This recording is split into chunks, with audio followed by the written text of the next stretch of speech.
Buenas noches, bienvenidos, bienvenidas. Gracias por sintonizar La Ley de la Selva como cada lunes por la noche aquí en la pantalla de C5N. En un ratito se sienta acá a conversar con nosotros Martín Lustó, senador radical clave para esta semana parlamentaria en la que se definen tantas cosas a la vez. Vamos a hablar con él sobre el veto del aumento a los jubilados. El veto presidencial, anunciado, ya sustanciado, puede enfrentar la insistencia del Congreso. Pero la noticia de hoy es que un grupo de radicales cambiaría su voto de lo que votaron en primera instancia en diputados. Fue el bloque radical uno de los impulsores de esta recomposición, magra pero recomposición al fin, y ahora podría apoyar el veto de Milei, o sea, bloquear la insistencia del Congreso. En un ratito con Martín Lustó vamos a hablar de esto y también, por supuesto, del financiamiento a las universidades, un tema en el cual también los radicales aparecen tironeados entre su base, entre su peso en las universidades y esa cercanía que tiene con el gobierno una parte de la bancada en un desmembramiento que todavía no sabemos hasta dónde va a llegar. Hasta las 0:30, además, vamos a profundizar luego con una entrevista con Nick Sricek, el autor de Capitalismo de Plataformas, uno de los temas que a mí me apasiona. Vamos a hablar también de Mercado Libre y de Marcos Galperín en este editorial, pero luego en la entrevista con Sricek van a ver, luego de las 12, qué está discutiendo el mundo respecto de esto, que tan livianamente toma el gobierno nacional y sobre todo sus tecnófilos que le abren la puerta a los magnates de la inteligencia artificial y dicen, así nos vamos a salvar. Pero antes que eso, y antes del informe que nos trae también Lucía Isikoff sobre el regreso de la violencia política, la inquietante carta bomba que recibió Nicolás Pino, hoy liberaron al único sospechoso detenido el viernes por este tema. Antes que todo eso, la gran pregunta, una pregunta que se hacen muchos financistas, muchos economistas, pero también gente de a pie, que ve que luego de aquel pico que tocó el dólar en julio, ahora está en su nivel más bajo en 3 y hasta diría 4 meses. ¿Llegó esa calma para quedarse? ¿Está el gobierno en condiciones de cantar victoria y decir que todos sus críticos son mandriles? Como dijo Milei, con esa fineza que lo caracteriza, el viernes en un congreso de financistas. ¿Hasta cuándo puede durar lo que mantiene quieto al dólar? Bueno, vamos a analizarlo de a poquito para que vean, por supuesto, todo lo que se está discutiendo en esos cenáculos tan exclusivos, pero también que cada uno pueda sacar sus conclusiones respecto de esta variable clave en la discusión, por supuesto, de todas las demás en la economía. ¿Qué está pasando primero con los depósitos en dólares? Fíjense, porque eso que pasó en el blanqueo de 2016-2017, el blanqueo con el que Macri arranca su gobierno, es lo que querría emular Milei. Claro, aquel blanqueo sirvió a las grandes fortunas de la Argentina para exteriorizar más de 110.000 millones de dólares. Ahora dicen, sería un éxito que blanqueen 20.000 o 30.000 millones. Ahora, lo mismo que pasó en esa ocasión, con ese empinamiento de los depósitos en dólares, es lo que ahora más modestamente está pasando en el final de la serie. Fíjate, si pones el gráfico de vuelta, lo que se ve al final, ahí en la línea amarilla, es el principio del repunte de los depósitos en dólares de la era Milei. ¿Qué pasó? Bueno, la gente en la media que veía que no pasaba nada con los depósitos, no se cumplían las amenazas que siempre aparecen en momentos de turbulencia cambiaria respecto de un corralito, de una incautación de distinto tipo, bueno, dejaban los dólares en el banco. Y en estas últimas semanas lo que está pasando con el dólar planchado también, gracias a la intervención en el mercado paralelo financiero, es que mucha gente con lo que le sobra, la gente a la que le sobra, que es poca pero que pesa, se compra dólares y los deja en una cuenta en los bancos. Ocurre que esos dólares depositados en los bancos computan como parte de las reservas del Banco Central. Yo les mostré hace 2 semanas un gráfico que muestra que del aumento de las reservas del Banco Central, un 75% eran esos encajes.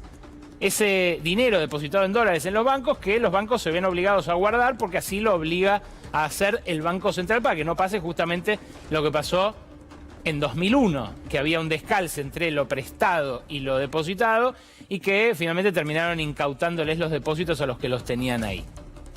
Bueno, este proceso está ocurriendo con más vigor en estas últimas semanas por dos fenómenos. Primero, el blanqueo de capitales. Se abrió, y dura hasta fin de año, la posibilidad del blanqueo para los pequeños ahorristas. Quien tiene hasta 100.000 dólares, perdón. Quien tiene hasta 100.000 dólares lo puede hacer sin ninguna penalidad, sin pagar ninguna multa. La combinación de ese efecto, el del blanqueo, la generosa amnistía tributaria que hay también y el anticipo de bienes personales, está haciendo que ocurra lo que anticipó Caputo en palabras algo desafortunadas, con una honestidad brutal que le valió importantes críticas, en este tuit. El tuit en el que decía, van a terminar vendiendo dólares para pagar impuestos. Fíjate, un usuario le preguntaba esto, si los dólares que compran no liquidan al equivalente emitido, bla, bla, bla, si los pueden absorber de otra manera. ¿Qué responde Caputo? La realidad probará que en breve la gente va a tener que vender dólares para pagar impuestos y que el peso va a ser la moneda fuerte.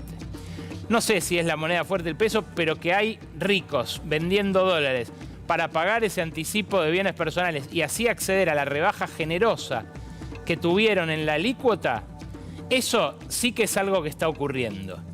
Esos están vendiendo dólares para pagar el anticipo de bienes personales. ¿Por qué? Bueno, porque si pagan anticipados 5 años de ese tributo, acceden a una rebaja en la alícuota y a una garantía de estabilidad fiscal hasta 2038. O sea, venden dólares pero no pierden. Venden dólares justamente para garantizarse no perder.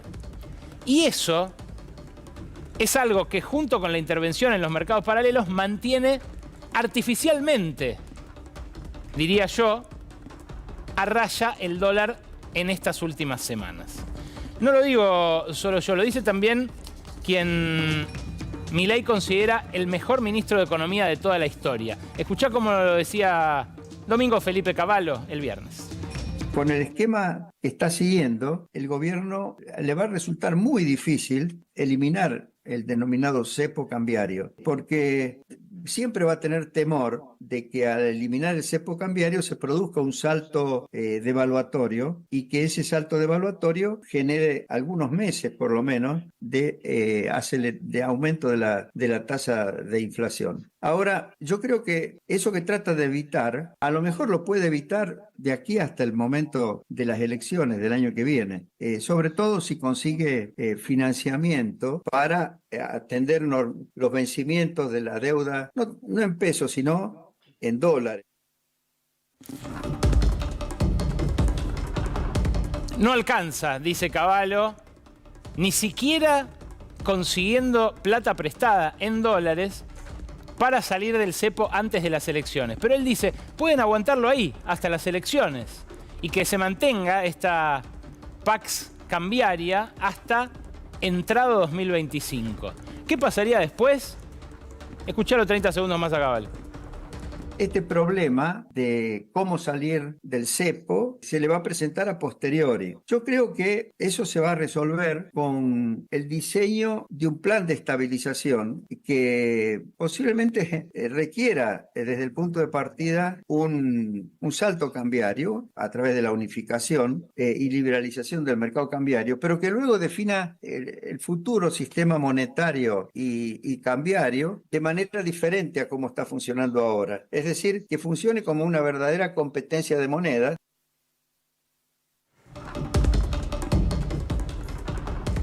Augura una devaluación fuerte, Cavallo, y un salto de varios meses en la inflación.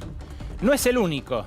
Por supuesto, en un ratito se lo vamos a preguntar también a Lustó, aprovechando su condición de economista, pero fíjate lo que dijo Martín Redrado el sábado por radio, como expresidente del Banco Central y también como el hombre que acompañó a Horacio Rodríguez Larreta como referente económico en las últimas elecciones. Las reservas netas del Banco Central, es decir, cuánto tiene y cuánto debe el Banco Central, hace que las deudas superen en 5.500 millones las tenencias que tiene. ¿5.500 millones negativos? Negativos las reservas netas. Eso sin duda lo que marca es tensión hacia adelante, y también porque aún en un contexto de este veranito que tenemos con respecto al dólar, no baja el riesgo país. No baja el riesgo país porque cuando se hacen las cuentas en términos de cuántos dólares debe la Argentina hacia adelante, por más que se haya dicho que está garantizado el pago, no se han dado especificaciones cuándo se depositó el dinero, si se depositó ya el dinero en el Banco de Nueva York. Yo no veo en las cuentas argentinas en el Banco de Nueva York que esté depositado los fondos que Argentina necesita para hacer frente a los pagos de deuda. Toca un nervio sensible, Redrado, porque dice están en terreno negativo las reservas. Eso lo que traduce Carlos Melconian, por ejemplo, cuando lo entrevistan, es que están usando los dólares de los ahorristas que tienen depositados dólares en los bancos, por ejemplo, para intervenir y mantener a raya los dólares financieros. ¿Cómo es esto? Bueno, ya llevan gastado entre 600 y 700 millones de dólares en compra y venta de bonos para mantener el contado con liqui y el dólar bolsa a raya. Eso, si las reservas fueran en netas positivas, sería un cantar. Con las reservas en este nivel y con la proyección de que van a llegar abajo de los menos 10.000 millones de dólares hacia fin de año, es otro. Claro, lo que ocurre con el tipo de cambio es lo que explica por qué no se acumulan más reservas en los últimos 2 meses. Fíjate lo que pasó con el tipo de cambio real después de todas las últimas devaluaciones. Con una aclaración, ahí el 2023 es la línea verde clara. Se nota cómo la ventaja cambiaria obtenida al principio se diluyó más rápidamente que en otros casos. Fíjate la devaluación de Macri, 2018, la línea azul. La línea azul tiene la primera devaluación, las de los primeros meses. Lo que se grafica abajo son los meses posteriores al evento del salto del dólar. A los 5 meses del primer salto se produce otro salto. Eso es lo que dice que podría pasar Domingo Cavallo. Hasta ahora no pasó y ya van casi 9 meses de esa mega devaluación de diciembre de Caputo. Pero lo que dice Cavallo es que puede pasar más adelante. Claro, de esas que mostré recién, la única devaluación sin cepo, hay que decirlo en favor de Macri, de sus ministros de Economía entonces y todo, fue aquella, la de 2018, la única sin cepo. Todas las demás tenían control de cambios, con lo cual ahora eso que le dicen a Milei de que se está acostumbrando a vivir con cepo no es tan equivocado. Ahora, el problema no es control de cambios sí, control de cambios no. El problema es que el atraso cambiario, el ancla del dólar para los precios, lo que está generando es una recesión pavorosa. Y eso es lo que empieza a disparar el desempleo. La semana pasada te mostré un par de placas de un sondeo de opinión que muestra cómo mutó el cuco, del cuco de la inflación al cuco del desempleo, en muy pocos meses. El gobierno podrá decir, bueno, es porque resolvimos la inflación. Más o menos.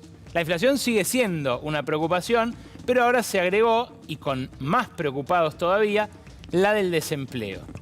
¿Qué es lo que está ocurriendo? Bueno, que las señales de julio positivas se enfriaron todas en agosto. Empezaron a salir los indicadores de venta de autos, producción de acero, venta de materiales para la construcción, índice de confianza del consumidor. Todo eso que había repuntado en julio vuelve a caer en agosto. Y encima, sobre la última semana, repunta levemente la inflación, cosa de la cual se anoticiaron y potenciaron monopolios como Arcor, por ejemplo, que la semana pasada ya mandó aumento de precio del 9% en mermeladas, 15% en galletitas, en fin, los que siempre remarcan primero. Ahora, fíjate lo que pasó con la actividad después de cada devaluación. La recesión que disparó la devaluación de Caputo, que es la de la línea amarilla en este caso, es la más profunda. ¿Por qué hay muchos economistas que dicen esto se pudo haber evitado, pudo haber sido menos grave? Porque justamente el ancla cambiaria que usaron para frenar la inflación empujó la actividad hacia esos abismos. Esto no solamente lo muestra esa comparación con otras devaluaciones, sino las ventas de CAME. que se conocieron ayer. Ayer la Confederación Argentina de Mediana Empresa dio a conocer el ritmo de las ventas minoristas en agosto.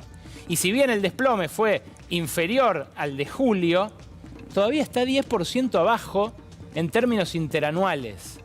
Y eso que querrían ver como una W de crecimiento, en realidad es una W en el subsuelo, en el sótano. Son todas caídas interanuales que llegaron a cerca del 30%.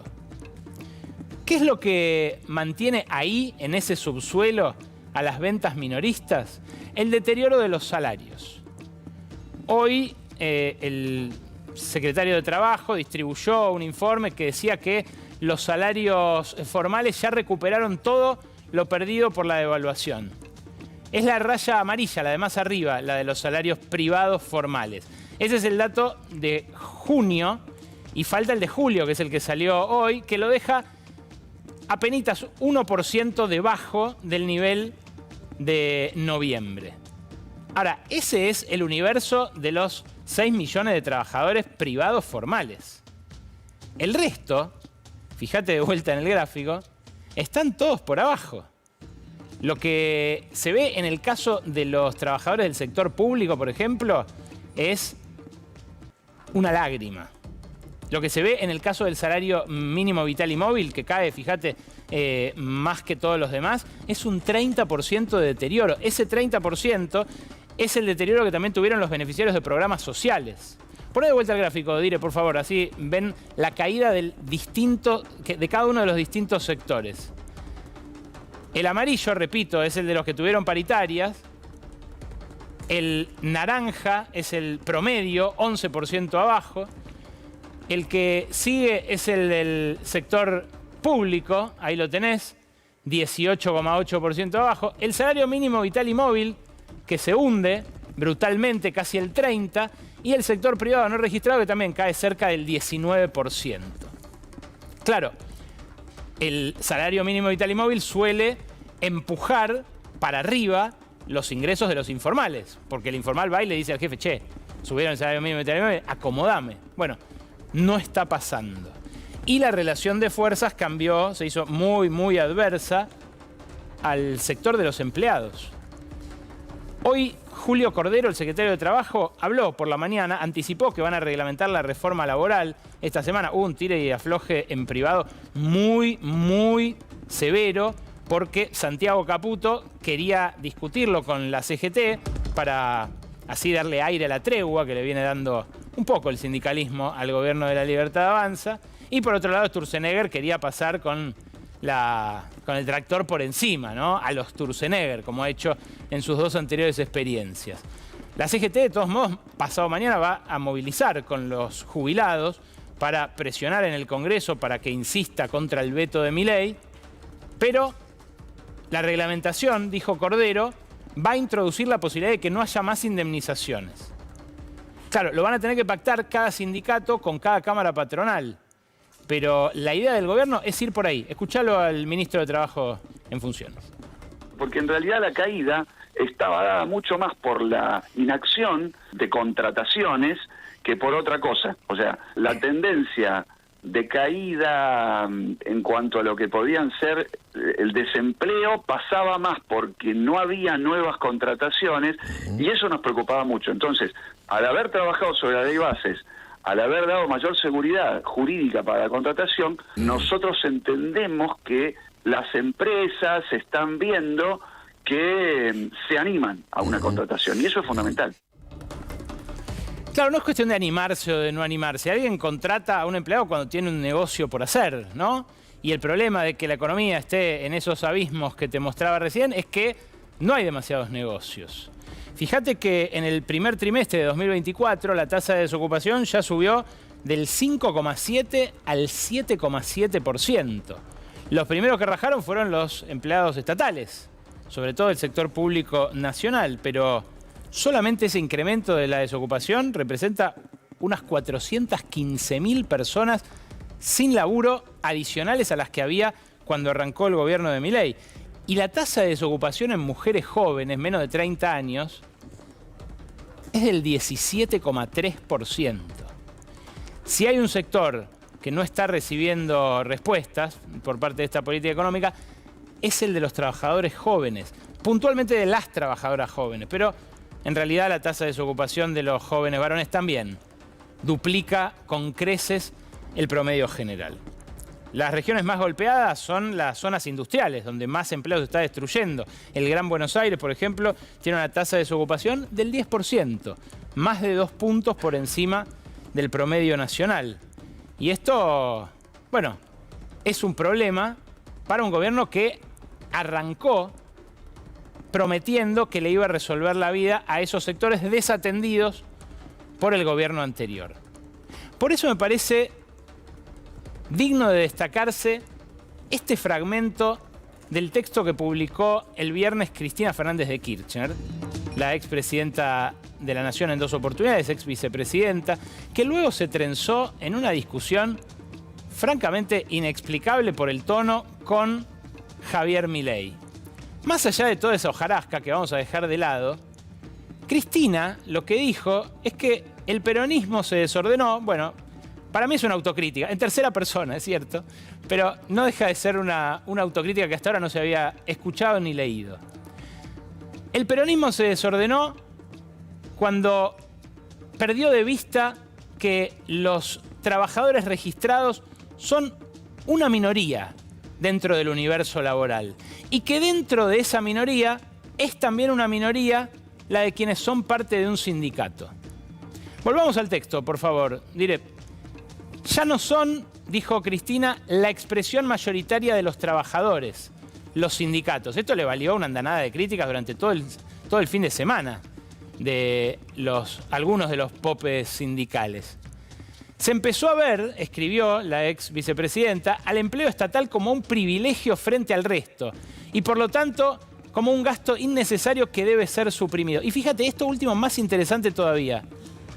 No impulsó el peronismo la reversión del déficit fiscal a través de la reducción del gasto tributario existente por exhibiciones, exenciones o promociones a sectores concentrados de la economía.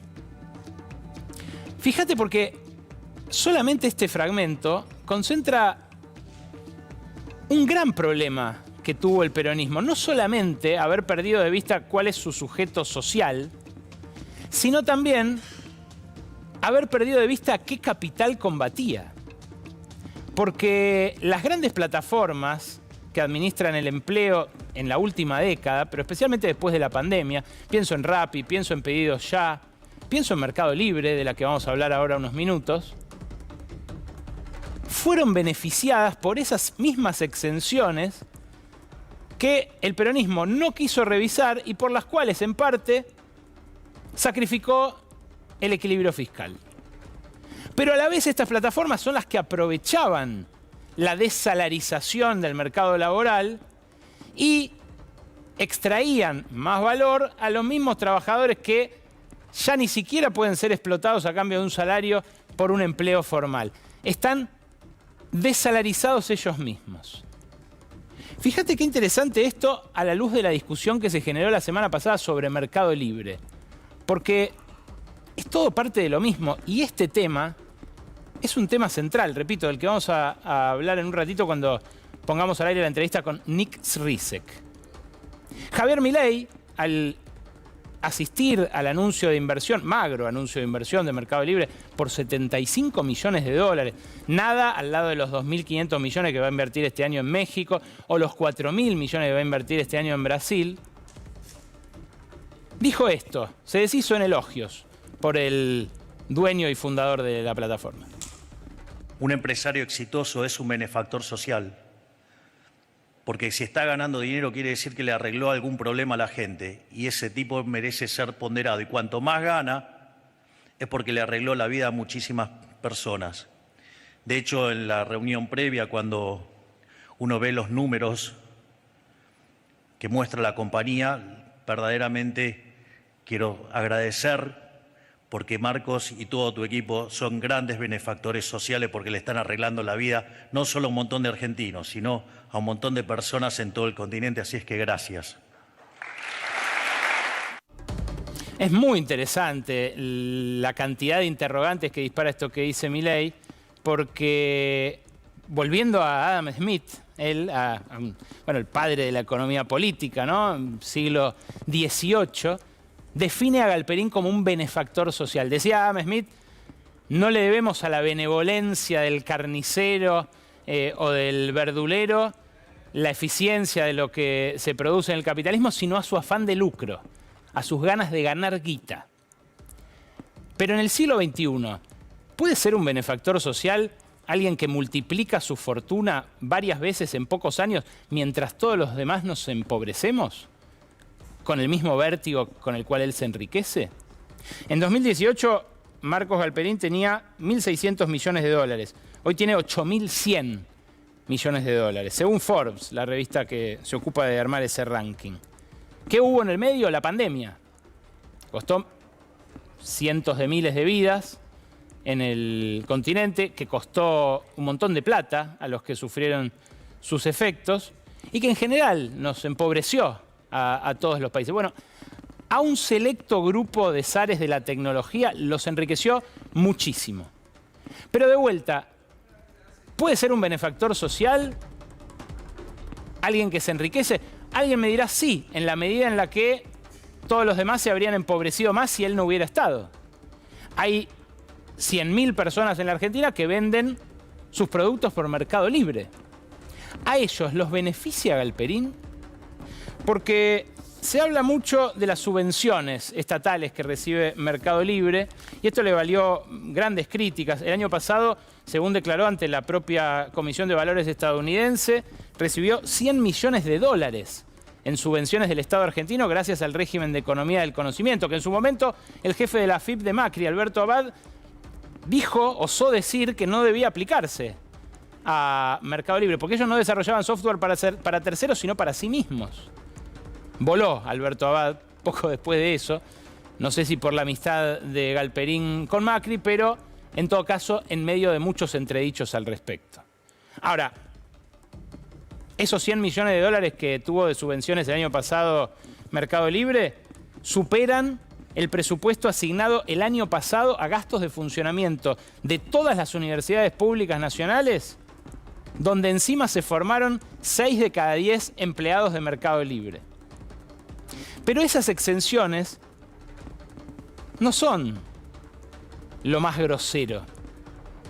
Un detalle que pasó bastante inadvertido es que el nuevo centro de distribución que proyecta Galperín es otra cortesía del Estado.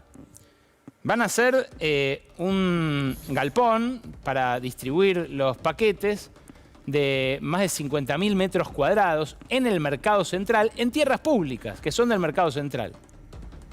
La concesión no es a Galperín, sino a su socio, Eduardo Bastita, dueño de Plaza Logística, uno de los empresarios que más tempranamente apostó por Milei. Fíjate lo que es el galpón de distribución que tiene, repito, en tierras concesionadas por el Mercado Central. En 2020 pagaba apenas 2,70 pesos por metro cuadrado por mes. Bastita, asociado con Galperín, como canon al Mercado Central. Ahora, estuve preguntando, no dijeron cuánto van a pagar por la concesión del predio al lado, donde se va a levantar esta nueva nave parecida a esta. Pero, bueno, son tierras públicas. Claro, hay un contrato, hay una concesión, el gobierno anterior le renovó esa concesión a Mercado Libre, pero el interrogante sobre lo que cuesta está ahí, junto con la pregunta sobre los subsidios y las exenciones impositivas. Pero hay algo más, que es de lo que habla Yanis Varoufakis en este libro. Un libro que me voló la cabeza.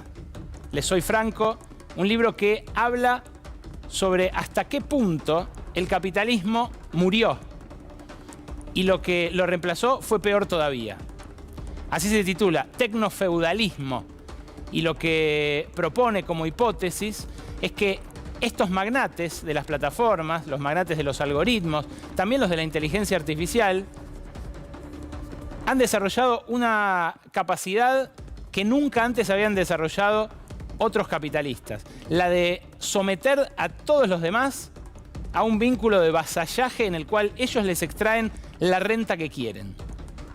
No me quiero poner muy técnico, pero que empresarios argentinos se aprovechen del Estado, esto de las exenciones impositivas, esto de las concesiones de espacio, bueno, en la ciudad vaya si se ha visto, ¿no? Concesiones de espacio por cánones ridículos. Eso no es nada nuevo. Como lo denunció el propio Milei en la Unión Industrial la semana pasada, es muy poco novedoso. Sí lo es que uno de esos empresarios pueda aprovecharse de todos los demás. ¿Qué dice Varoufakis? El poder real ya no lo ostentan los propietarios del capital tradicional, la maquinaria, los edificios, las redes ferroviarias, los robots industriales. Esos siguen extrayendo ganancias de los trabajadores, de la mano de obra asalariada, pero ya no mandan como antes. Se convirtieron en vasallos de una nueva clase de señor feudal, los dueños del capital en la nube. ¿De qué manera capturan renta de los demás estos señores tecnofeudales? Imponiendo sus condiciones a todos los demás empresarios. Mercado Libre, por ejemplo, subió exponencialmente el precio del envío. Lo sabrá todo aquel que compre a través de esta plataforma. Y eso no mejoró la paga a los que hacen esos envíos. A eso se suman prácticas ilegales abiertamente, como las ventas atadas, por ejemplo. El que compra por Mercado Libre tiene que cobrar por Mercado Pago, fletar la mercadería por Mercado Envío. Quien se sumerge en ese mercado libre, que tiene poco de mercado y poco de libre, se ve entregado también a que le ofrezcan productos financieros, servicios financieros, préstamos, seguros. Hay un montón de desarrollos que hizo Mercado Libre, hasta un streaming, un servicio de streaming, una plataforma de contenidos audiovisuales para que la gente se quede más ahí. Bueno, esto es algo que los pone a los nubelistas, dice Varoufakis, a los feudales de la nube, un escalón arriba de todos los demás. Y lo sabe cualquiera que venda por Mercado Libre. Mirá esta planilla que me pasaron, por ejemplo, de la comisión que rige desde junio de este año para la venta de estos productos. 14,5% de comisión, 16,5% de comisión. Según el producto, le cobran al vendedor todo eso que vos ves ahí. Cuando el producto vale menos de 10 lucas, le agregan una comisión fija, que en los productos menos valiosos distorsiona completamente el precio. ¿Por qué? Y bueno, si algo vale, no sé, 5 lucas, le agregan 900 de comisión, además del 15%. Y a eso le suman el envío. Claro, los que venden eligen quedarse ellos con el costo y trasladarlo al consumidor. O sea, no lo explicitan. Y después, al vender en mostrador, los que hacen las dos cosas, bueno, lo venden más barato, le hacen un descuento sobre el precio de lista. Claro, esto no lo hace ni el rentista más carero. Bueno, sí, los de los shoppings. Otros que están enamorados de Milei desde antes de que asumiera, que incluso uno de ellos lo hospedó en su hotel, ¿no? Uno de los dueños de los shoppings de la Argentina. Claro, es, de vuelta, muy desafiante pensar qué pasaría con esta misma tecnología en manos públicas. No necesariamente del Estado. Podrían ser las manos de la comunidad, de una ONG. Podría ser autogestivo incluso, evitándose esa centralización del poder en manos de unos pocos dueños del capital en la nube. Para eso, fíjate lo que rescatamos. Un cachito de lo que cuenta Osvaldo Jiménez, que fue el encargado inicialmente de Mercado Pago, a quien le encargó Galperín que inaugure la FinTech cuando ya era una exitosa plataforma de ventas. Osvaldo Jiménez cuenta cómo fue esa chispa, ese Big Bang que convirtió una plataforma hasta ese momento poco conocida en lo que es hoy. Escúchalo. Lo que queríamos hacer básicamente al principio era replicar lo que PayPal estaba haciendo con eBay, que era paso 1, facilitar los pagos dentro de la plataforma, que es lo mismo que hacía eBay, había comprado a PayPal y lo hacía principalmente para eso. Ese fue paso 1 y nos llevó varios años enfocados principalmente en eso. Y unos años después dimos el segundo paso tipo PayPal también, que es, ya que estamos haciendo pagos online dentro de Mercado Libre, ¿por qué no hacemos pagos online fuera de Mercado Libre? Y eso nos da una oportunidad para seguir creciendo mucho tiempo.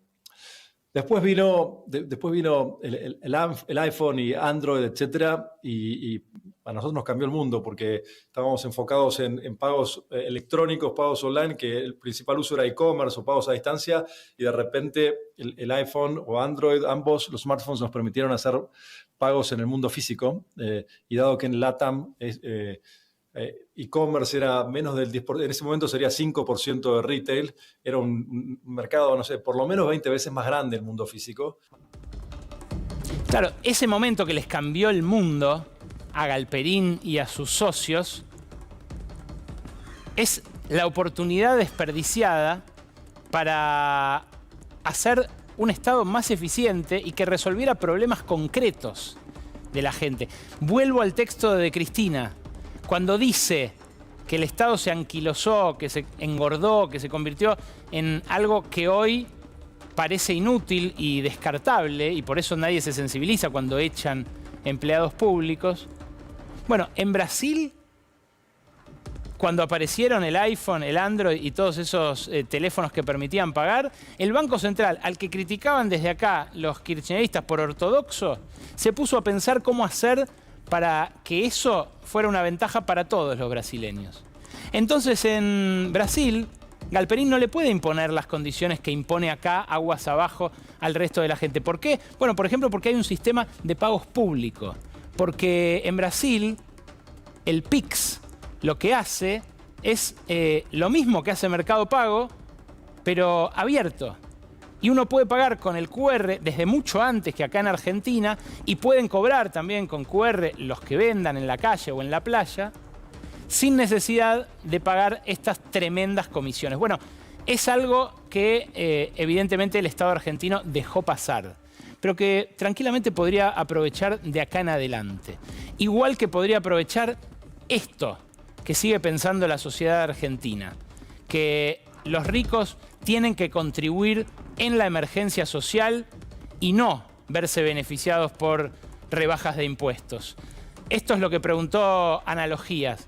¿Acuerda usted con un impuesto a los ricos por la emergencia social? Más de la mitad respondió que sí, un 30% respondió que no, un 30% coincidente casi perfectamente con el que votó a Milei en la primera vuelta. Hay lecciones que sacar del pasado reciente y también lecciones que sacar de este presente, a veces pesadillesco, pero que en algún momento se va a convertir en futuro. Recibimos al senador Martín Lustó en La Ley de la Selva. Gracias por venir, Martín. ¿Qué tal? ¿Cómo estás, Alejandro? Un gusto recibirte. Es una semana clave para el Congreso. En realidad es un año, ¿no?, en el cual el Congreso tiene otro protagonismo. Pero, ¿qué decís que va a pasar? ¿Va a poder insistir el Congreso con el aumento de las jubilaciones? Primero te diría que es casi al revés de lo que acabas de decir. El presidente mandó solamente 2 leyes al Congreso. Todo lo demás lo hizo por DNU. Bueno, pero modificó 300. No, pero por eso te digo, pero entonces con mucha premura forzó a un debate que en mi opinión fue poco profundo, por eso yo me tomé el trabajo con mi equipo de hacer un análisis exhaustivo y modificar un montón de cosas de la ley bases y también del paquete fiscal. ¿Por qué digo esto? Porque sería imposible entender lo que está pasando ahora si no nos remitimos ahí. Cuando se debatió el paquete fiscal y la ley bases, yo propuse que debatiéramos ahí adentro el tema de los jubilados, el tema de la educación y el tema de la obra pública. ¿Por qué? Porque el presidente estaba decidiendo rebajar impuestos. Entonces decidió rebajarle impuestos a los más ricos entre los más ricos, y cuanto más rico sos, más te rebajó los impuestos. Les dio estabilidad por 15 años para el pago de bienes personales.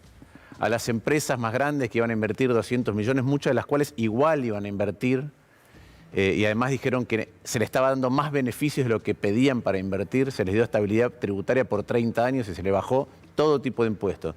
Se le bajó ganancia, dividendos, ingreso bruto, débitos y créditos, IVA, retenciones, todo, aranceles de importación, y le diste estabilidad por 30 años. Entonces, en ese momento decidiste bajar impuestos, y ahora lo que ves es que hubo un ajuste sobre todos los demás. La discusión no es si tiene que haber equilibrio fiscal o no, no es solamente eso, es la discusión de cómo se reparte el esfuerzo. Y el presidente elige a los sectores más ricos, vos acabas de mencionar algunas empresas y otros sectores que tienen exenciones tributarias. Dio exenciones tributarias nuevas, bajó impuestos a los más ricos y por otro lado ajusta a la educación y a los jubilados. Esta semana nosotros vamos a tener el debate en jubilados acerca del veto presidencial, la actualización y la recomposición de los saberes ínfima de los jubilados, porque la verdad que es el equivalente a 3 kilos de carne picada por mes, esa es la recomposición. Y por otro lado, el presupuesto universitario. Y además de eso, en el Senado, ¿sí?, vamos a tener la boleta única y el debate sobre el decreto de necesidad de urgencia que le dio 100.000 millones de pesos en medio de este ajuste generalizado de gastos reservados a la CIDE. Hoy le pregunté a Oscar Sago, jefe de una de las bancadas paraoficiales de diputados, si estos 100.000 millones no mostraban que para algunos sí hay plata. Me dijo que es una chicana eso, una chicana de la oposición. A ver, primero, para rebajarle el impuesto a los más ricos, el costo de eso, el costo es equivalente al aumento a los jubilados, a la recomposición de los saberes de los jubilados. Es igual. Lo dice la Oficina de Presupuesto de Congreso. Entonces, y otra vez, no es solo bienes personales. Bienes personales arranca de una alícuota que es 0,5 y llega hasta 2,25. La rebaja más grande es para los más ricos de los más ricos. Los de 2,25 las que tienen afuera, además. Porque eso los lleva a 0,5. Los lleva a todos a 0,5 si uno adelanta el pago del impuesto, ¿sí? Entonces, la verdad que la rebaja es muchísimo más grande para los que más pagan. Vamos a otro tema, el blanqueo. Cuando se debatió la ley de bases, el paquete fiscal, yo propuse que aquel que blanqueó, es decir, no pagó, que va a blanquear, que no pagó impuestos, no pagó IVA, no pagó ganancias, no pagó bienes personales, no pagó débitos y créditos, no pagó ingresos brutos, cobrémosle 10%. ¿Cuánto decidió el gobierno cobrarles a esos? Cero.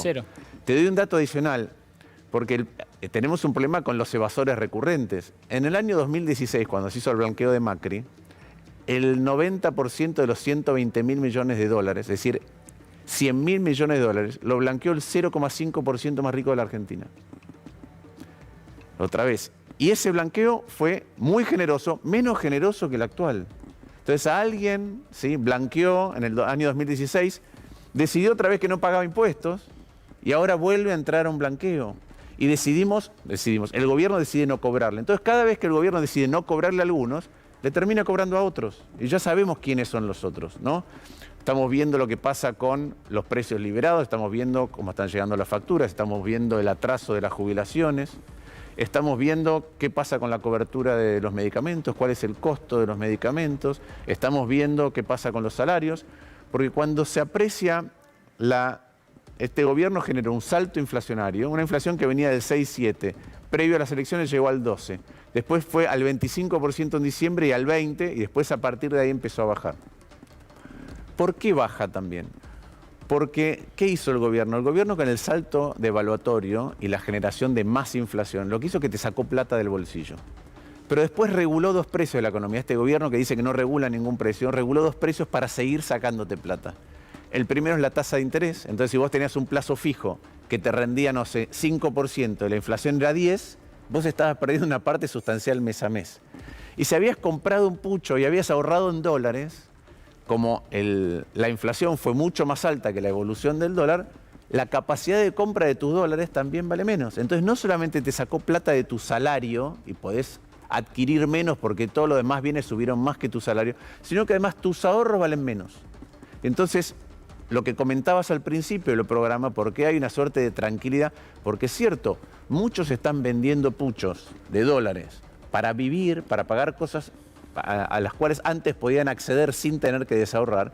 Y hay otros que, como tienen que adelantar 5 años de un impuesto y ven una oportunidad enorme, dicen, bueno, vendo los dólares, durante 5 años no pago impuestos a las ganancias, no tengo que hacer declaración jurada.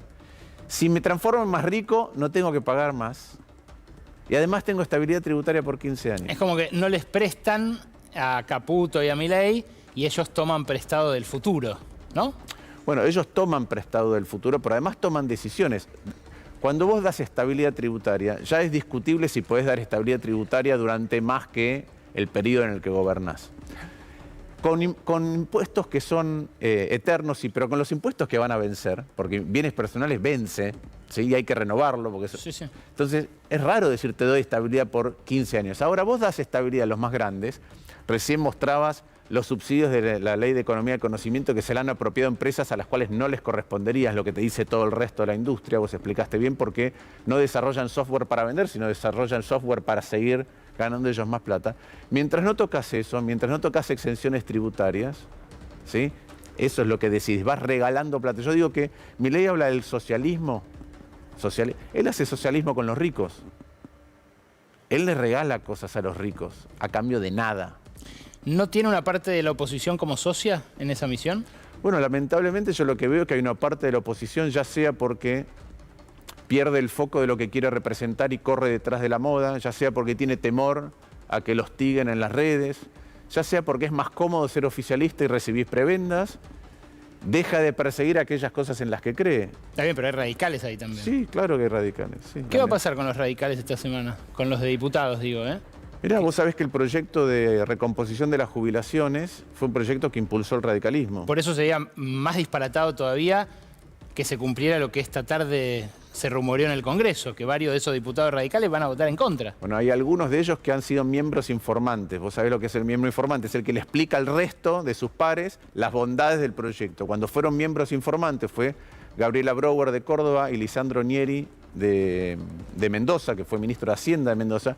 Explicaron, entre otras cosas, no solamente que la recomposición era justa, que técnicamente estaba bien, sino que además el costo fiscal no era alto. ¿Y vos ahora creés que pueden llegar a votar en contra por orden, por ejemplo, de Cornejo o los correntinos por orden de Valdés? No lo sé, yo estuve hablando con algunos que me dijeron que igual se iban a mantener, pero es evidente que este es un gobierno que utiliza un montón de medios distintos para hacer cambiar de opinión. ¿Apretar, ibas a decir? Bueno, apretar, prebendas, cargos, lo hemos visto en la ley bases también. Es una pena porque el debate deja de ser si la ley es buena o es mala y pasa a ser un tema de conveniencias personales. Yo te escuché este fin de semana en otras entrevistas hablar, por ejemplo, del voto que vos vas a tener que definir respecto del juez Lijo, que es candidato a la Corte Suprema de Justicia. Sí, creo que sí, no es que yo lo voy a definir, yo soy uno de los 72 senadores que tienen que votar. Sí, obvio. Y uno de los 17 miembros que tienen las comisiones de acuerdo. Ahora parece que depende de mí. No, pero vos dijiste, lo vamos a definir partidariamente. Así es, sí. ¿Y hay algo así como una definición partidaria del radicalismo? Si vos, que sos el presidente del partido, no podés decir, che, votemos para darle estas 15 lucas a los jubilados. Insistimos todo el tiempo con que haya esa mesa. En algunos temas es más fácil que en otros temas, sí. ¿Y qué es lo que prima si no? Porque no termino de entender si es el látigo, viste que en una época se decía el látigo o la billetera, no termino de entender qué es.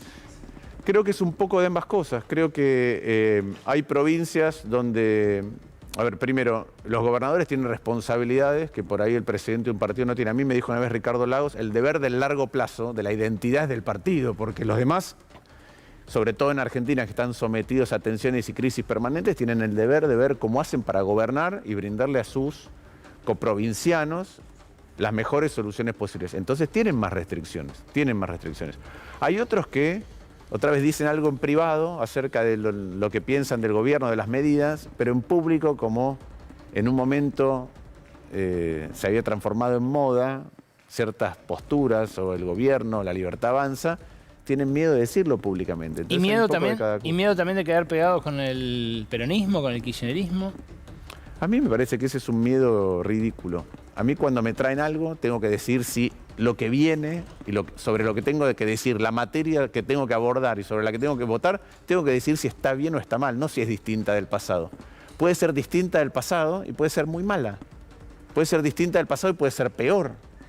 Entonces yo tengo que decidir en virtud de eso. Después, quién está al lado mío cuando voto, no me puedo fijar en eso, porque si no voy a evaluar si un proyecto es bueno o malo dependiendo de quién lo trae, ¿no? ¿Cómo es que dice siempre Milei, falacia ad hominem? Sí.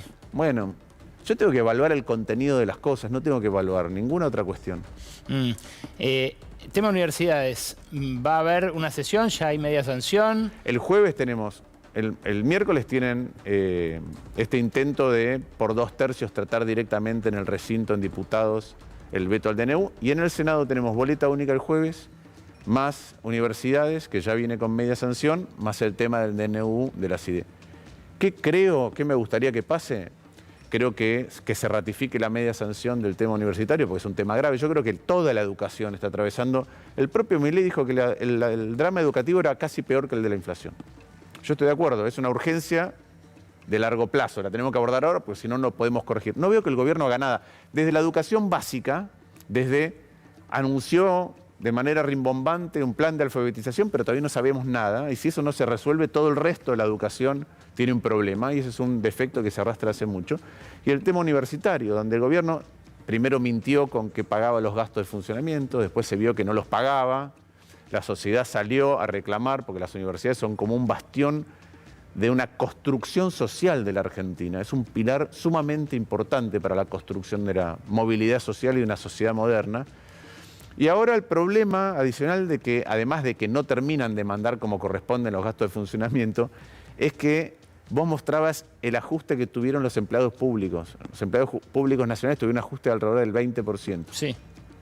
Los empleados los trabajadores de las universidades, docentes y no docentes, ajustaron 20% más de pérdida de poder adquisitivo que el resto de los trabajadores estatales.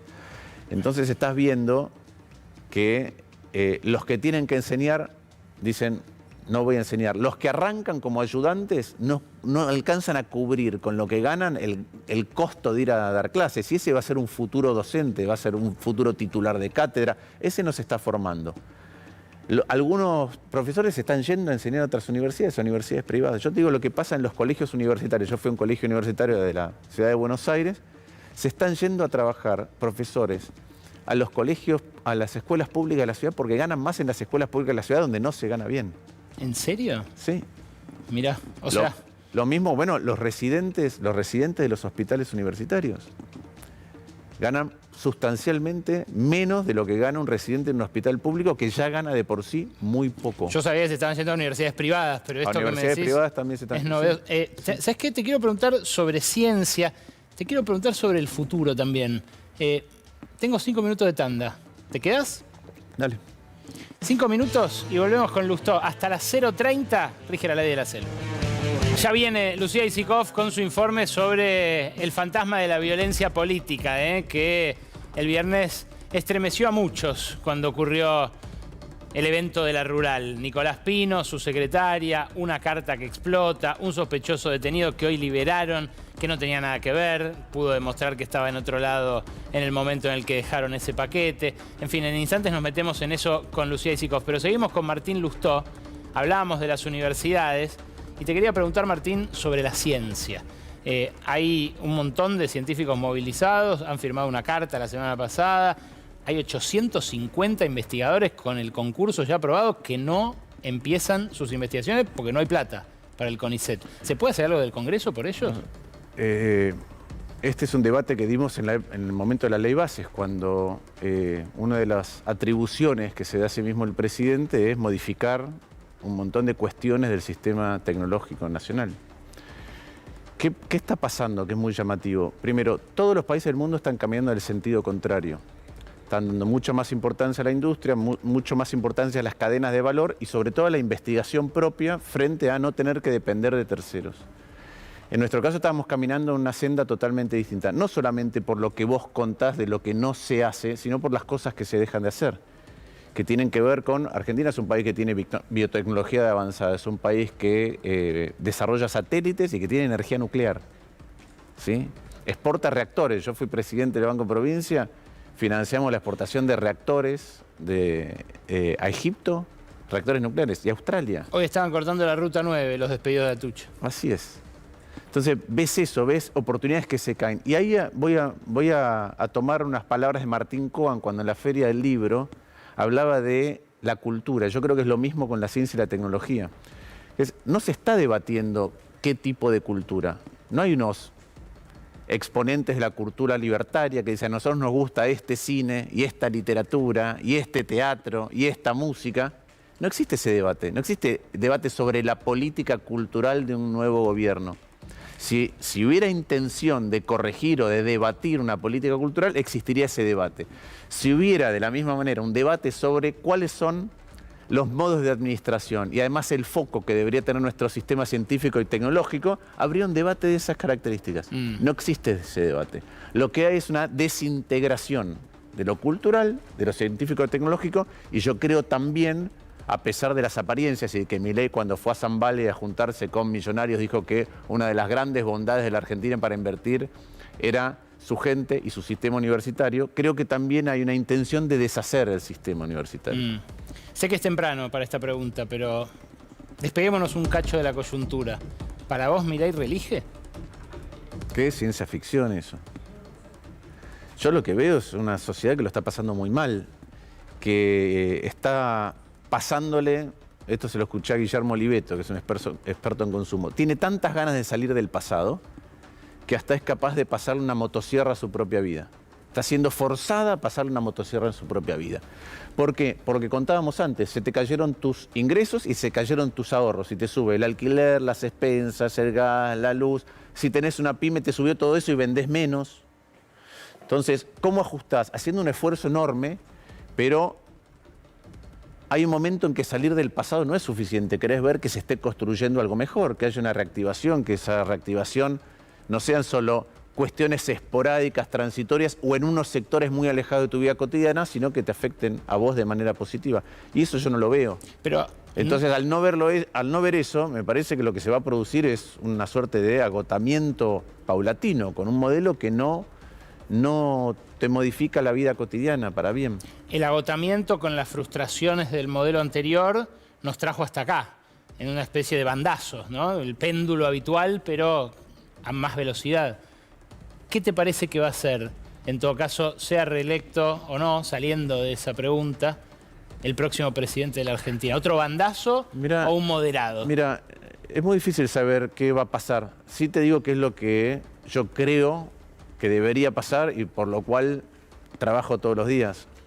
¿Qué diferencia hay para mí entre el pasado más reciente y esto? Yo creo que un Estado grande y malo no funciona, entre otras cosas porque hace que necesites un dólar cada vez más alto para poder exportar.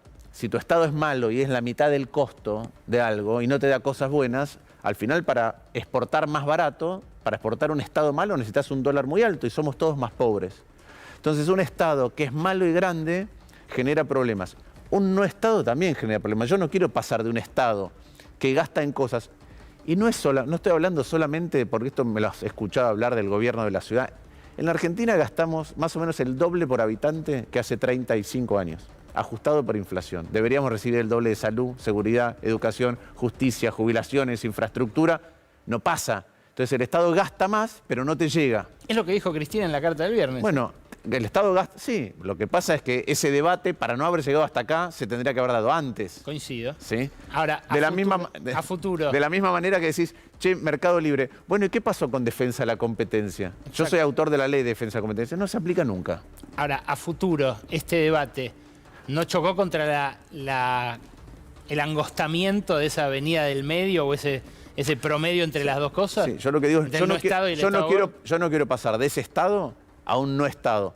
Porque cuando vos mirás, y trabajo para que eso no pase, para que no haya una destrucción del Estado, de la misma manera que trabajé para que el Estado no empezara a hacer cosas de manera superflua, gastando en lugares que no tenía que gastar y que no te llegara. Porque cuando vos mirás la historia argentina, desde el 74 hasta acá, solo pudiste crecer genuinamente en 2 periodos. En el resto te estancaste o cayó tu PBI. Desde el 74 hasta el 90 cayó el PBI por habitante de la Argentina. La dictadura, ¿no? En el 90, ¿sí? En el 91 empezó a crecer la Argentina. Vos tenías, fíjate, ahí tenías tipo de cambio fijo atrasado, pero un Estado que podemos discrepar en cómo se hizo, etcétera, pero que aumentó su productividad. Vas al otro periodo en el que Argentina creció, 2003 hasta el 2010. ¿Qué tenías? Un Estado que en mi opinión se hacía cada vez más grande, pero no brindaba mejores bienes y servicios, con un tipo de cambio competitivo. Entonces vos creces si tu tipo de cambio es lo suficientemente alto para acomodar un mal Estado, o si tu Estado se vuelve mejor a pesar de que el tipo de cambio se atrase. Ahora estamos viviendo, esta es mi opinión, un tipo de cambio atrasado con un Estado que no se está haciendo mejor. Lo peor de los dos mundos. Entonces yo creo que eso no lleva a ningún lugar en el mediano y largo plazo. Insisto. Y yo ¿A dónde nos deposita esa frustración? ¿A dónde crees que yo espero que nos deposite en un criterio realista. Ningún país del mundo mejora la calidad de vida de sus habitantes si no construye un Estado mejor. Mejor. No es más grande o más chico, mejor. Gracias por venir, Martín. Gracias a vos. Quédate porque ya viene la entrevista con Nick Sricek. Antes, el informe prometido de Lucía Isikoff.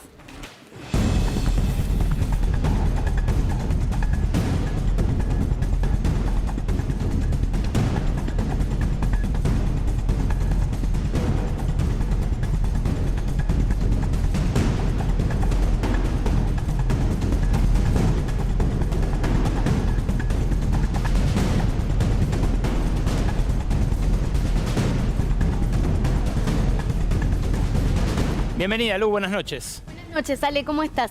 Bueno, distintos factores que confluyen en generar un clima enrarecido, te diría.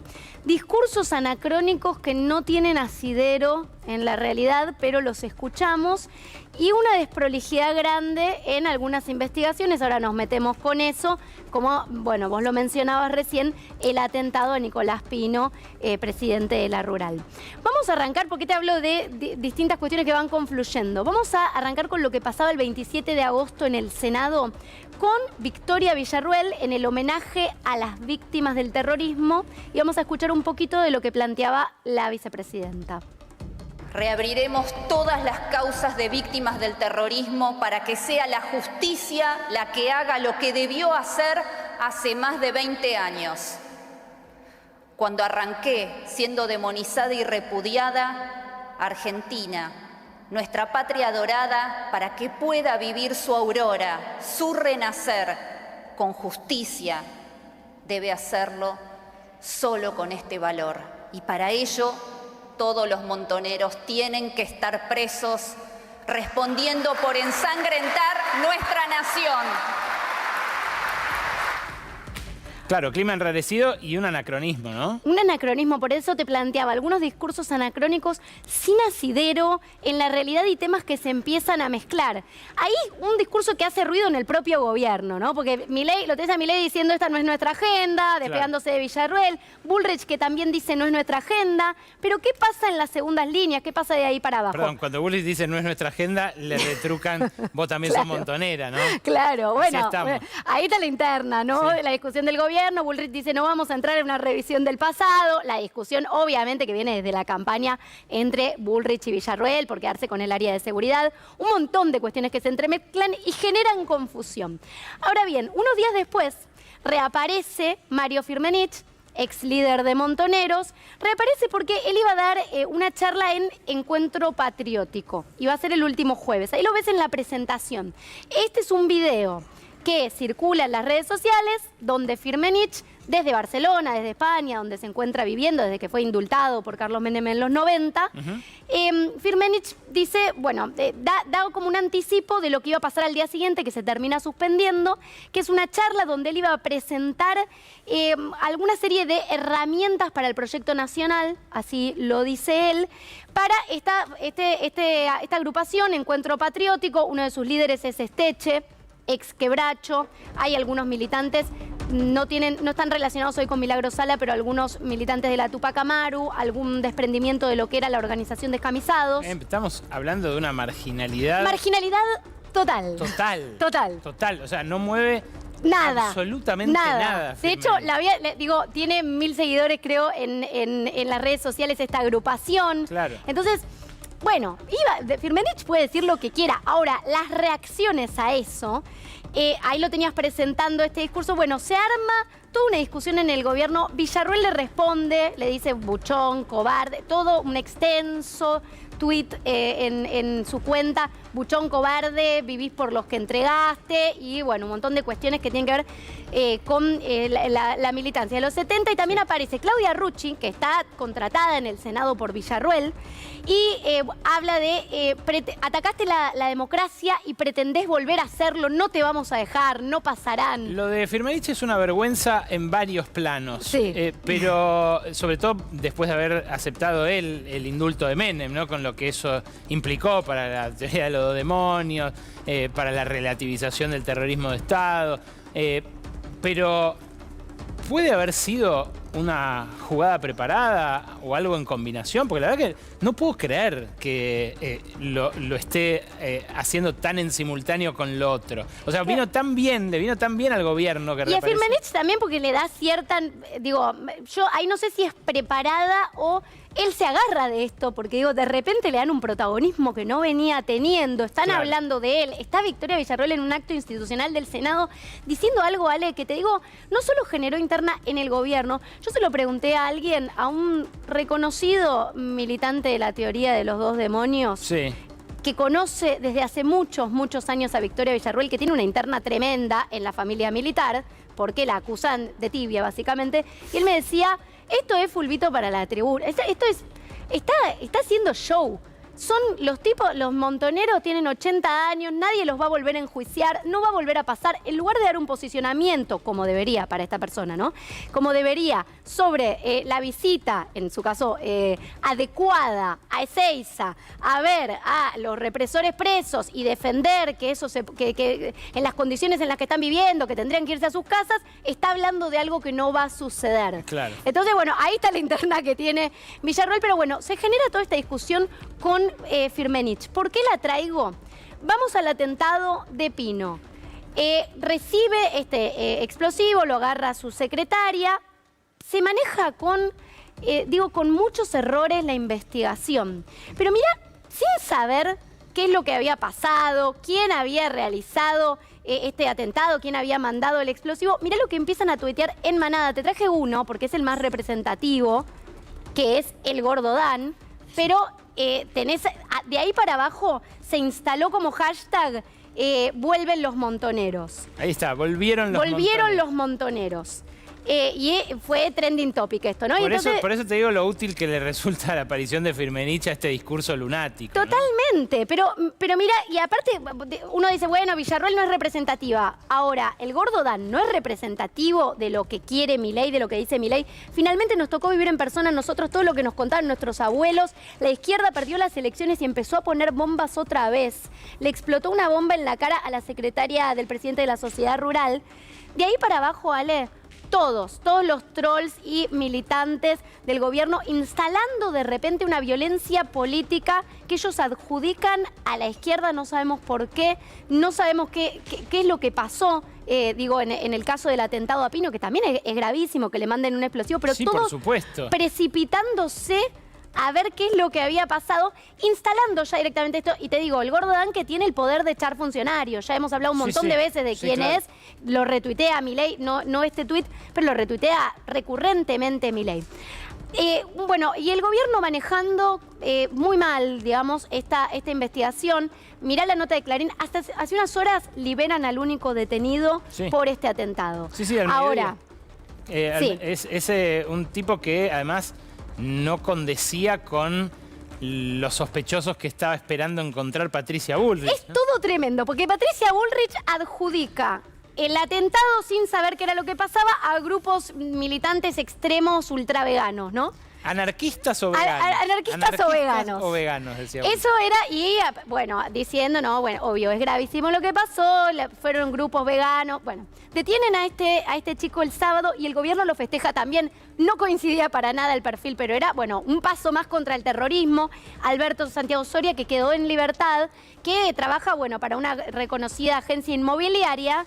Y dijeron que el estudio antropométrico facial de este chico había dado, no tenía chance de fallar. Entonces, bueno, todos festejando el paso contra el terrorismo.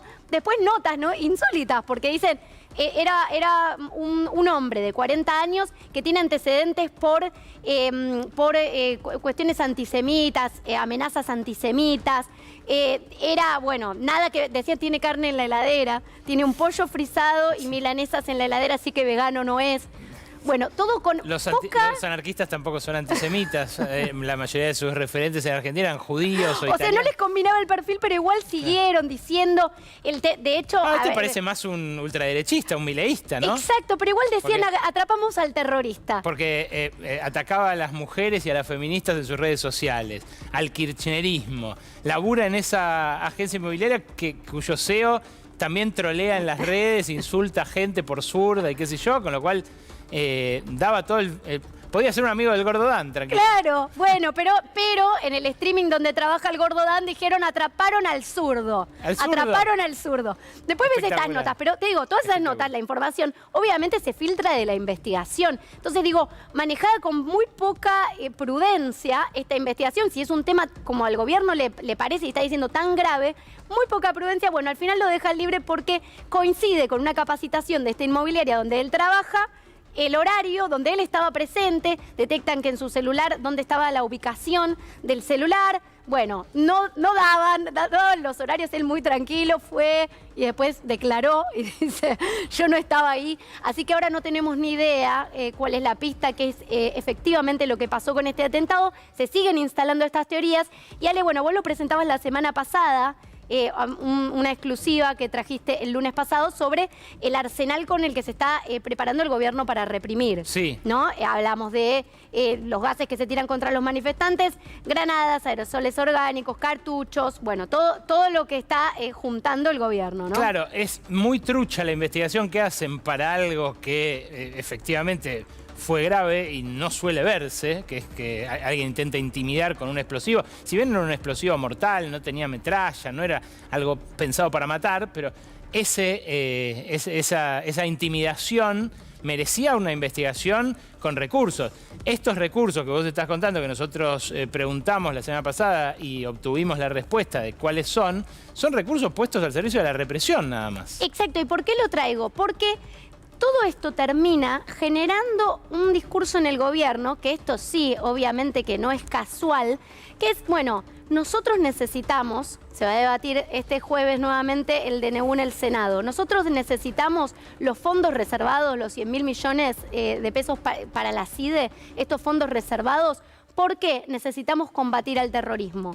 Estas cosas pasan, lo dijo Bullrich, estas cosas pasan porque no tenemos los fondos para hacer investigaciones. Entonces necesitamos esta plata. Y además te preparan, y por eso lo del arsenal también, todo el terreno, digo, discursivo para justificar un avance represivo, claro, para justificar una reacción del gobierno supuestamente luchando contra una violencia que dicen que viene de un lado, pero no queda claro qué es lo que está pasando, de dónde sale.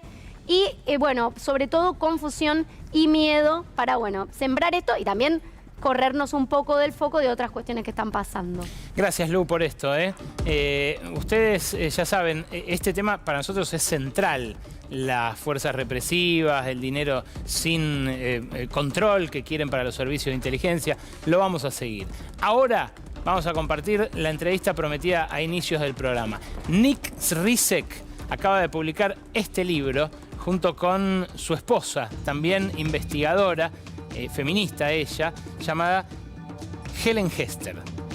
Él vino de visita a presentar el libro al país. ¿Por qué lo escribieron juntos? Porque habla de la tecnología y el hogar después del trabajo, se titula, y habla justamente de todo eso que seguimos haciendo después de la parte que se nos remunera de nuestra jornada laboral. Pero él es el autor de Capitalismo de Plataformas, es el autor del Manifiesto Aceleracionista, es un tipo que ha estudiado mucho esto que hoy transita la relación entre Milei y el establishment extranjero, las grandes fortunas de Silicon Valley, las grandes plataformas, los algoritmos, la inteligencia artificial. De todo eso hablamos en esta charla con Nick Sricek, en exclusiva para La Ley de la Selva. Studying the platforms in Silicon Valley, big tech, for a while. Do we have something to win with them, as our president thinks? It's a difficult question. I think on one level you can see why he might want it. Sort of massive amounts of investment that are coming from these companies that could be put into a country. But at the same time, they're incredibly powerful companies, perhaps the most powerful companies we've seen in human history, certainly the most valuable companies. And with that power comes a lot of sway over governments. Particularly foreign governments, but also even within America, a huge amount of sway from Amazon, Facebook, Google, in terms of what the government's doing to support them, in terms of the sort of regulations that are made or not made. And I think, inviting in these companies to a country is a real risk of becoming dependent on them and subject to their power and to their interests rather than to the interests of the country. So I think there's a massive amount of risks in trying to court these companies nationally. The attraction they are offering to these companies is the less regulations to, for example, develop AI applications or AI improvements. Is that a good idea? I'm curious about the nature of this policy which has been suggested, because if you look at the AI ecosystem, there's three different layers. There's the infrastructure, which is cloud computing. There's the people creating the actual models, so GPT-4, things like that. And then there's the apps, things like ChatGPT. And there's virtually no way you're going to get the infrastructure in any significant sense in any country, really, except America. Just because you need massive amounts of electricity, you need massive amounts of water, and you need a huge amount of skilled labor to be able to build up these sorts of data centers and things like that. So the infrastructure layer doesn't work. The model layer, you're trying to attract people making 6 or 7 figures in America from Silicon Valley to try and get them to move to another country. It's incredibly difficult, and a lack of regulation is not going to be sufficient to get these people to move to another country, I don't think. So the model layer doesn't work. And then the app layer, the only stuff which is really being regulated is stuff which I think we can all agree shouldn't be used. So things like deep fakes without consent, manipulation of campaigns and elections, all of these sorts of things are what are being regulated. And so what are you offering in terms of deregulation? Are you going to allow people to do deep fakes without consent? Are you saying that you can allow people to manipulate elections? So I'm really curious about what actually the content is of deregulation in this context. And how, in what regards the relation between platforms and democracy, there's been a lot of things that happened after you wrote Platform Capitalism. Do you think this is a relation that will change further in the next years? I mean, we will see democracy suffer or experience more influence from the platforms in the next years to come? It's difficult to say. I think on one level, the impact of these platforms on, say, election campaigns has been overstated. So Cambridge Analytica is probably the most famous controversy, this idea that Cambridge Analytica was responsible for the election of Trump, for instance. But a lot of that was actually Cambridge Analytica saying that we are so powerful that we've manipulated this election. It was not. It wasn't that simple. It wasn't that easy. When we look at elections which have occurred over the past year or so, when we've had the opportunity for people to use deepfakes and other ways to try and manipulate elections, the impact so far seems to be pretty minimal. Now, that doesn't mean that we should be sort of, blindly naive about what might happen in the future, but I do think there's some overstatement of the impact of these platforms on democracy at the moment. But we do need to be wary at the same time. And does it have an impact on free speech? I mean, we are now in a moment of Argentina where any criticism pointed to the president is followed by hundreds or thousands of people trying to shut down that criticism. Maybe it's not an election problem, but another kind of democratic problem that arises, isn't it? Yeah, there's, I think, two sort of key aspects here. One is the sort of social media where you can voice a criticism of a government, but if there's, a whole series of, an army of bots, for instance, which have been used in other countries, well-known and used in other countries, to shut down these sorts of critics. So yeah, it leaves people less likely to voice these criticisms on social media, less likely to make it apparent that there is a public that is discontented with the government. A Nick Sricek también le pregunté sobre este debate que aparece entre distintos autores que estudian estas plataformas y donde algunos sostienen el capitalismo ha muerto, estos nuevos varones, señores tecnofeudales están por encima, y otros dicen no, son capitalistas de plataformas. Escúchalo. You wrote years ago about platform capitalism, and there were several books and works in the last year and a half.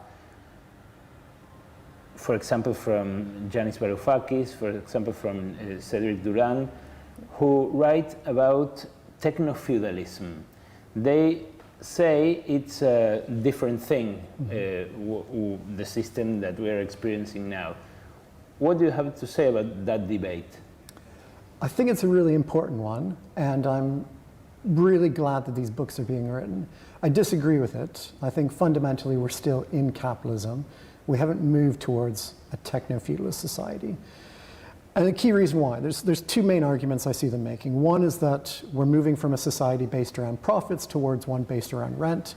The second argument is that we're moving towards a system based upon economic transactions to one more based around political manipulation and political power.